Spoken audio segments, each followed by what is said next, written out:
दोस्तों ये बात हम सभी जानते हैं कि आज के लाइफस्टाइल और पहले के लाइफस्टाइल में कितना फ़र्क आ गया है। आज हमारा लाइफस्टाइल बहुत ज़्यादा बिजी हो गया है। आज हमारा डेली का रूटीन क्या होता है, हम सुबह उठते हैं, ऑफिस चले जाते हैं, ऑफिस में सारा दिन एक जगह बैठकर काम करते रहते हैं, शाम को घर आते हैं और देर रात तक घर में भी काम करते रहते हैं, सोने से जस्ट पहले खाना खाते हैं और फिर खाना खाकर सो जाते हैं। क्या ये हमारा लाइफस्टाइल सही है? आज हमारे पास दूसरों का हालचाल पूछना तो दूर, अपनी सेहत के लिए ही समय नहीं है। आज इतना ज़्यादा काम का लोड होता है, बात बात की चिंता होती है और उसी की वजह से आज इतनी बीमारियां भी बढ़ गई हैं।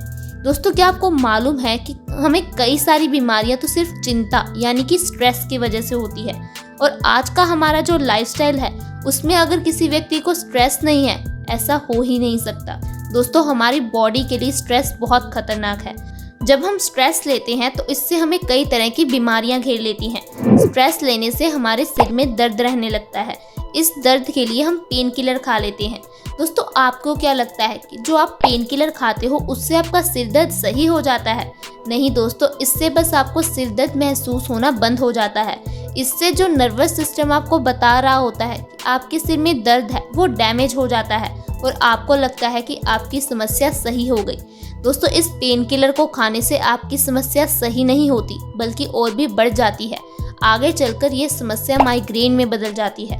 ज़्यादा स्ट्रेस लेने की वजह से हमारे बाल झड़ने लगते हैं, क्योंकि जब हम स्ट्रेस लेते हैं तो हमारा खून बालों की जड़ों तक अच्छी तरह से पहुंच नहीं पाता। बालों की जड़ें कमज़ोर हो जाती हैं, बाल टूटने लगते हैं, बाल झड़ने लगते हैं। फिर इसके लिए हम तरह तरह के hair fall shampoo, hair fall serum, ना जाने कौन कौन सी दवाई, कैप्सूल इस्तेमाल करते हैं। दोस्तों इसीलिए कहा जाता है कि आपको ज़्यादा स्ट्रेस नहीं लेना चाहिए। स्ट्रेस लेने से हमें कई तरह की खतरनाक बीमारियां हो जाती हैं। हमें हाई ब्लड प्रेशर की प्रॉब्लम हो जाती है, थायराइड की समस्या हो जाती है, दिल संबंधी बीमारियां हो जाती हैं। दोस्तों ना जाने ऐसी कितनी बीमारियां हैं जो सिर्फ हमारे स्ट्रेस लेने की वजह से होती हैं। तो आपको स्ट्रेस लेना बिल्कुल भी नहीं है। आज मैं आपको एक ऐसी चीज़ के बारे में बताऊंगी, ऐसे फल के बारे में बताऊंगी जो कि हमारे स्ट्रेस हार्मोन्स को कम करता है, हमारे हैप्पी हार्मोन्स को बूस्ट करता है, हमारे मूड को खुशनुमा करता है। दोस्तों जब हमारा मूड खुशनुमा होगा, हमें स्ट्रेस कम होगा, तो हमारी कई बीमारियां ऐसे ही सही हो जाएंगी। हम अपना काम ज़्यादा अच्छी तरह से कर पाएंगे, ज़्यादा ध्यान लगाकर कर पाएंगे। दोस्तों मैं जिस फल के बारे में बात कर रही हूँ उस फल को बहुत कम लोग खाना पसंद करते हैं, क्योंकि ये खाने में ज़्यादा स्वादिष्ट नहीं होता, लेकिन जो इसके गुण हैं वो बहुत ज़्यादा पौष्टिक होते हैं। दोस्तों इसमें अच्छी मात्रा में विटामिन होता है, विटामिन सी, विटामिन ए होता है, मैग्नीशियम होता है, पोटेशियम है, इसमें अच्छी मात्रा में प्रोटीन पाया जाता है, एंटीऑक्सीडेंट गुणों से ये भरपूर होता है, इसमें अच्छी मात्रा में फाइबर पाया जाता है। दोस्तों मैं जिस फल की बात कर रही हूँ वो है पपीता यानी कि पपाया। पपीता एक ऐसा फल है जो कि हमारे शरीर के लिए औषधि की तरह काम करता है। लेकिन दोस्तों जिस तरह से हर औषधि को खाने का सही तरीका होता है, सही समय होता है, उसी तरह से ही पपीते को खाने का भी सही समय, सही तरीका आपको मालूम होना चाहिए। क्या आपको मालूम है कि आपको पपीता रोज़ नहीं खाना चाहिए? दोस्तों अगर हम पपीता को रोज़ रोज़ खाएंगे तो इससे हमारे शरीर की इम्यूनिटी बल्कि कमज़ोर हो जाएगी, क्योंकि इससे हमारा शरीर जो पौष्टिक तत्व है ऑब्जॉर्व करना बंद कर देता है। हमारा शरीर पपीते का आदी हो जाता है। अगर हम पपीता नहीं खाएंगे तो हमारे शरीर में वो एनर्जी नहीं आएगी। आपको पपीता खाना किस तरह से है? आपको 4 दिन लगातार पपीता खाना है और फिर 4 दिन का गैप रख लेना है। आपको पपीता खाना है खाना खाने के बाद। दोस्तों जब आप पपीते को खाना खाने के बाद खाओगे तो इससे आपकी बॉडी को अनगिनत लाभ मिलेंगे। पपीता खाने से आपका स्ट्रेस हार्मोन्स बहुत जल्दी कम हो जाते हैं। दोस्तों यूनिवर्सिटी ऑफ एलाबामा के अध्ययन में 200 मिलीग्राम विटामिन सी हमारे हार्मोन्स को संचालित करने में सक्षम होता है, और पपीते में अच्छी मात्रा में विटामिन सी होता है। ऐसे में ये हमारे स्ट्रेस हार्मोन्स को बहुत जल्दी कम कर देता है। अगर आपका स्ट्रेस कम हो जाएगा तो आपको माइग्रेन से छुटकारा मिल जाएगा, आपको थायराइड, हाई ब्लड प्रेशर, ना जाने कितनी समस्याओं से छुटकारा मिल जाएगा, क्योंकि इससे आपके हैप्पी हार्मोन्स बूस्ट हो जाएंगे। इसके साथ साथ पपीता एंटी इन्फ्लेमेटरी गुणों से भरपूर होता है, जिस कारण से ये गठिया के रोगियों के लिए बहुत गुणकारी है। दोस्तों, गठिया आज एक बहुत गंभीर समस्या बन गई है। गठिया के कारण लोग अपने बेसिक काम भी नहीं कर पाते। उन्हें हर काम करने के लिए दूसरों का सहारा लेना पड़ता है, दूसरों पर निर्भर रहना पड़ता है।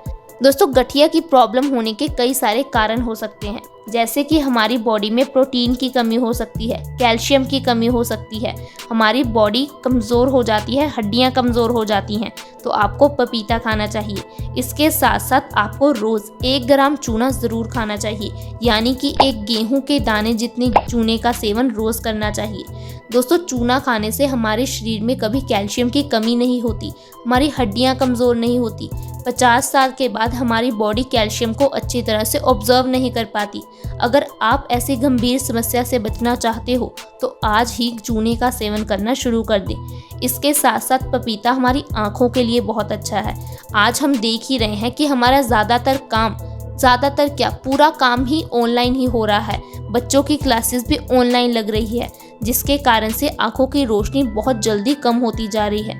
इसके साथ साथ आजकल हम लोग इंडोर जनरेशन बनते जा रहे हैं। बच्चे बाहर खेलने के लिए नहीं जाते, वो लोग सारा दिन फ़ोन पर लगे रहते हैं, वीडियो गेम्स खेलते रहते हैं या टीवी देखते रहते हैं।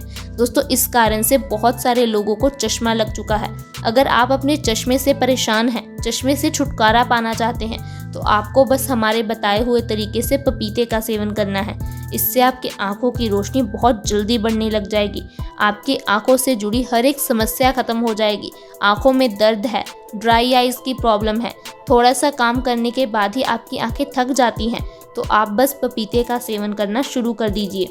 इसके साथ साथ पपीता हमारी इम्यूनिटी यानी कि रोग प्रतिरोधक क्षमता को बढ़ाता है। आज तो हम सभी जानते ही हैं कि रोग प्रतिरोधक क्षमता का कितना ज़्यादा महत्व है। आज लोग तरह तरह की चीज़ें खा रहे हैं अपनी रोग प्रतिरोधक क्षमता को बढ़ाने के लिए। दोस्तों, हम अपने शरीर की कमी को तो पूरा करते नहीं हैं और बाज़ार से ले आते हैं सप्लीमेंट्स, विटामिन के सप्लीमेंट, मिनरल के सप्लीमेंट। क्या इससे आपकी रोग प्रतिरोधक क्षमता बढ़ेगी? दोस्तों, ये सारी चीज़ें बीमारियों को पैदा करती हैं। दोस्तों, जब आपके कंप्यूटर में वायरस आ जाता है तो आप उसमें एंटीवायरस डालते हो। क्या आपने कभी सोचा है कि ये वायरस कहाँ से आता है? दोस्तों, ये वायरस भी वही कंपनियां बनाती हैं जो एंटीवायरस बनाती हैं, क्योंकि अगर आपके कंप्यूटर में वायरस नहीं होगा तो एंटीवायरस नहीं बिकेगा, और अगर एंटीवायरस नहीं बिकेगा तो कंपनियों को फ़ायदा नहीं होगा। इसी तरह से अगर सप्लीमेंट्स नहीं बिकेंगे तो कंपनियों को फ़ायदा नहीं होगा, आपको बीमारियां नहीं होंगी, दवाइयां नहीं बिकेंगी। आपको ऐसी चीज़ें खानी है जो कि नेचुरली आपकी बीमारियों को ख़त्म करे, और इसके लिए पपीता बहुत ही ज़्यादा अच्छा है। दोस्तों, इसके साथ साथ पपीता हमारी कई गंभीर बीमारियों को भी ख़त्म करता है। पपीता हमारे दिल के लिए बहुत अच्छा है। ये हमारी बॉडी से बैड कोलेस्ट्रॉल को कम करता है और अच्छे कोलेस्ट्रॉल की मात्रा बढ़ाता है, जिससे हमारे दिल की मांसपेशियां मजबूत होती हैं, हमारी बॉडी में ब्लड सर्कुलेशन इम्प्रूव होता है, हमारा दिल ज़्यादा अच्छी तरह से काम कर पाता है, हम हार्ट फेलियर, हार्ट अटैक जैसी गंभीर बीमारियों से बचे रहते हैं। दोस्तों, एक रिसर्च में पाया गया है कि भारत में हर 1 मिनट में कोई ना कोई इंसान हार्ट अटैक से अपनी जान गंवा रहा है। इस बात से ही हम अंदाज़ा लगा सकते हैं कि हार्ट अटैक कितनी गंभीर बीमारी बन गई है। ये एक ऐसी खतरनाक बीमारी बन गई है जिससे बचना हमारे लिए बहुत ज़्यादा ज़रूरी है। इसके साथ साथ पपीता खाने से हमारी डायबिटीज़ कंट्रोल में आ जाती है। अगर आप हमारे बताए हुए तरीके से पपीते का सेवन करते हो तो आप 3 महीने में अपनी डायबिटीज़ यानी कि मधुमेह को कंट्रोल में कर सकते हो, उसे ख़त्म कर सकते हो। तो दोस्तों, आपने जाना कि कैसे हम पपीते के ज़रिए अपनी कितनी बीमारियों को ख़त्म कर सकते हैं। दोस्तों, ये जितने भी फल हैं ये हमारे शरीर के लिए अच्छे होते हैं, हमें फलों का सेवन करना चाहिए। आयुर्वेद में तो कहा गया है कि दिन का 50% आहार हमें कच्चा ही खाना चाहिए, यानी कि हमें दिन में 50% चीज़ें ऐसी खानी चाहिए जैसे कि फल, सब्जियां, ऐसी चीज़ों को शामिल करना चाहिए। दोस्तों, मुझे उम्मीद है कि आपको आज की ये वीडियो पसंद आई होगी। आप आज से ही पपीते का सेवन करना शुरू कर देंगे ताकि आप और आपका परिवार स्वस्थ रहे। और आप इस वीडियो को लाइक और दोस्तों के साथ शेयर करना बिल्कुल ना भूलें, ताकि दूसरे लोग भी अपने बीमारियों से छुटकारा पा सकें, अपने आप को स्वस्थ रख सकें। दोस्तों, अगर आपने अभी तक हमारे चैनल को सब्सक्राइब नहीं किया है तो आज ही सब्सक्राइब कर लें, ताकि हमारी हर नई वीडियो की नोटिफिकेशन आपको सबसे पहले मिल सके और आप अपने स्वास्थ्य को अच्छा रख सकें। दोस्तों, धन्यवाद हमारी इस वीडियो को देखने के लिए। Bye bye.